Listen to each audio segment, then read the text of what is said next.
have a very big signing today having to do with Alaska, a place that I'm very familiar with. And we're making it greater, bigger, and more powerful, and job producing. It's an economic gold mine, so to speak. China controls 85 to 100% of all the mining and refining of the top 20 critical minerals. And in this mine area up there, we got copper, lead, zinc, gold, silver, gallium, germanium. So rich in all of the minerals that we need to win the AI arms race against China and to prosper as a country. And so, again, today this was history being made. When some of this was set aside in 1980 by Jimmy Carter, there was a special authority created for presidents to decide if there was a dispute. And so for the first time in history, a president is actually using that authority, President Trump, as he does, using his authority for the benefit of the American people. And the appeal came in from the state of Alaska asking that this road be built. Alaska's not a colony, they're a state.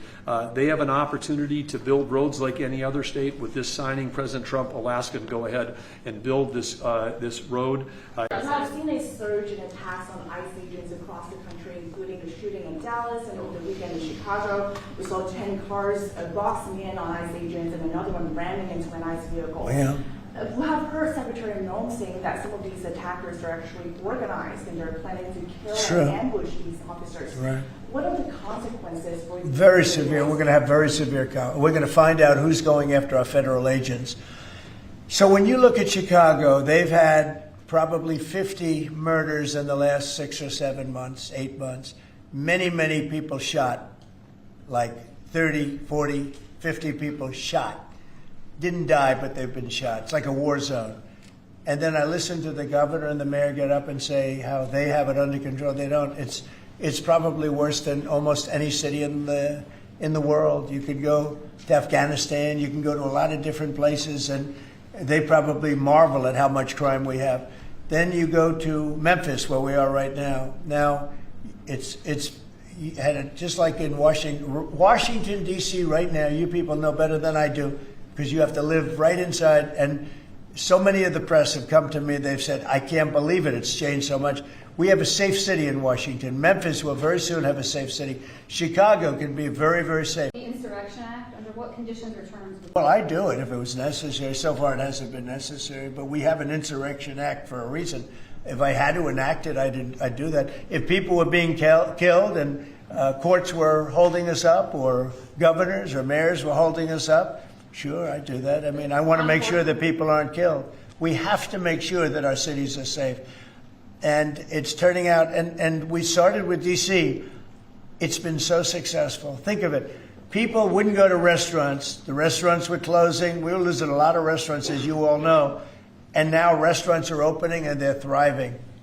It was October 7th, the 2-year anniversary of the original Israeli attack. Do you expect a Gaza deal tomorrow, or any sort of hostages deal tomorrow? I think we're going to have a deal. It's a hard thing for me to say that when for years and years they've been trying to have a deal with Gaza. But, literally for centuries, okay, if you really think about it. But we're going to have a Gaza deal, I'm pretty sure, yeah. And what are you hearing from Mr. Witkoff about the talks? Well, I'm the one that got the hostages back. Remember that, you know? I'm the one that. I was going to ask you that. Yeah, I got them back. Israeli citizens are celebrating what you've accomplished in this deal. Should it come through, there will be a lot of celebration on the streets of Israel. The hostages' families, have they been in contact with you with regard to this deal that could happen? They're so happy about it. It's like they can't breathe. One said, I can't breathe. It's very sad because you have hostages and you have people that are no longer living. But the parents, and I've said this to you many times, the parents want the bodies of their boy back, the bodies of their loved one back. In most cases, they're young men, and they're dead. And there's probably 32 or so, about that number. Nobody knows exactly what the number is. They want that body back as much as if their son were alive. I've been with them. Many have come to the White House, to the Oval Office. I've been with many of the people that I got released. We have a fantastic group working on it. Steve Witkoff has been amazing. I took Jared out because Jared's a very You don't find anybody more capable, and we have the A+ team working on it. I think we've made tremendous progress. And yeah, the people of Israel wanted to happen, but the people related to hostages.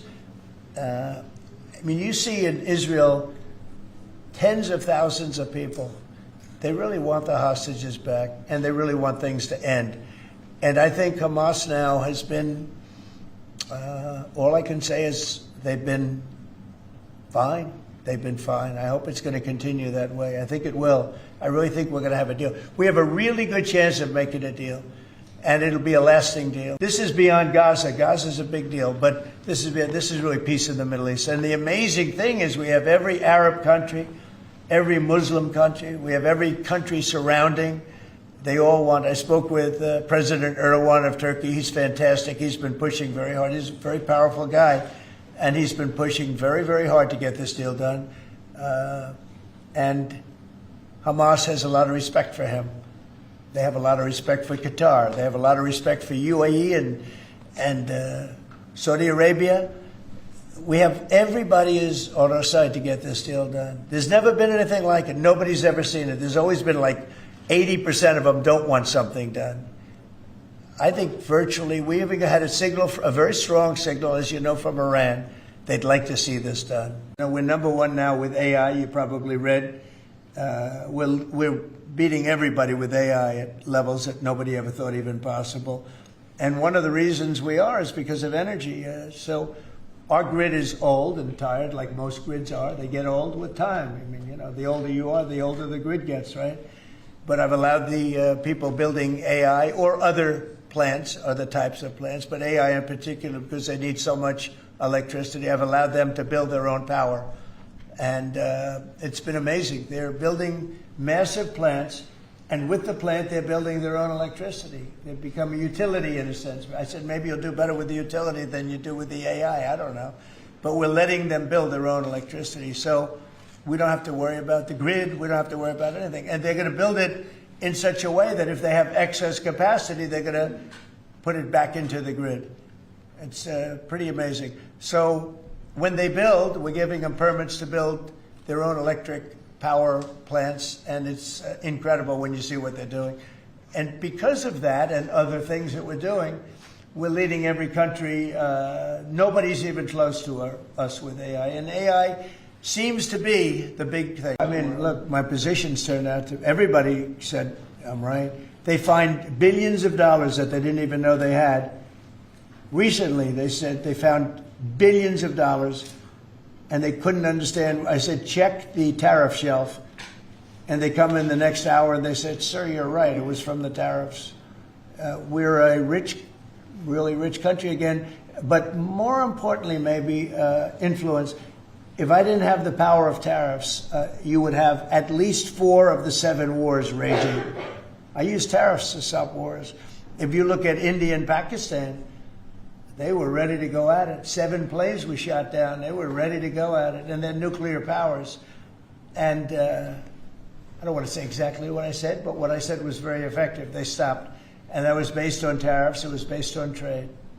Tariffs are very important for the United States. We are a peacekeeper because of tariffs. Not only do we make, you know, hundreds of billions of dollars, but we're a peacekeeper because of tariffs. Mr. President. The time of the shutdown, Mr. President, the shutdown that occurred during your first term lasting 35 days, how long do you expect this shutdown to go? Well, you don't know. Look, I can say this, that it would have not happened except for the Democrats. The Democrats are very foolish. They've lost their way. And we have a new thing now when you look at, it's called crime. It's called absolute, as Biden would say, well, I won't say what he would have said. Remember when he said, it's a 3-letter word, no. Remember that one? Everyone would say, what was that all about? He probably meant exclamation point or something after the word. But this is a 5-letter word, crime, C-R-I-M-E. And we want to put it out and are putting it out, and they don't. They don't seem to care about it, but they do care. I believe that Pritzker and this mayor of Chicago that like to say about we have it, they don't have it under control. Not only is it not under control, it's the opposite. And I believe they're afraid. They're scared for their lives. I believe that the Portland people are scared. You look at what's happened with Portland over the years. It's a burning hellhole.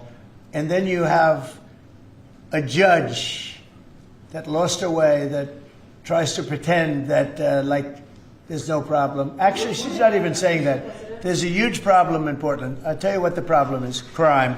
Okay, crime. There's a huge problem in Chicago. It's called crime. And we want to put out the crime, and they want to inflame the crime. And why they want to, I don't know. But it could be that Pritzker is scared for his life. So, you know, getting back to a very important question that was asked, when you go back a year ago, people weren't joining the armed forces. They weren't joining the Army, Navy, Air Force, Marines, the Coast Guard, Air Force. If you look at, you know, any of them, they weren't joining the Space Force. And now we're setting records, recruitment. And that goes for the police and fire. Now they want to be policemen, they want to be firemen. And firemen, people don't mention them, they're incredible. I know so many of them, they're brave as hell. I wouldn't want to do it, tell you. But they weren't able to recruit. The police weren't able to recruit. And the military wasn't able to recruit. We were really off. And I got elected, and it really started on November 5th. I got elected, and somehow the country developed a spirit. Financially, yes, but also with the military. And now we have record levels of people wanting to be in. Every force is filled. We have waiting lists to get into the Marines, to the Army, to the Navy, to the Air Force. We have Coast Guard. We have waiting lists to get in. It's amazing, actually, what's happened. We have a country it was a dead country. And I say it all the time. We had a dead country 1 year ago. Now we have the hottest country anywhere in the world.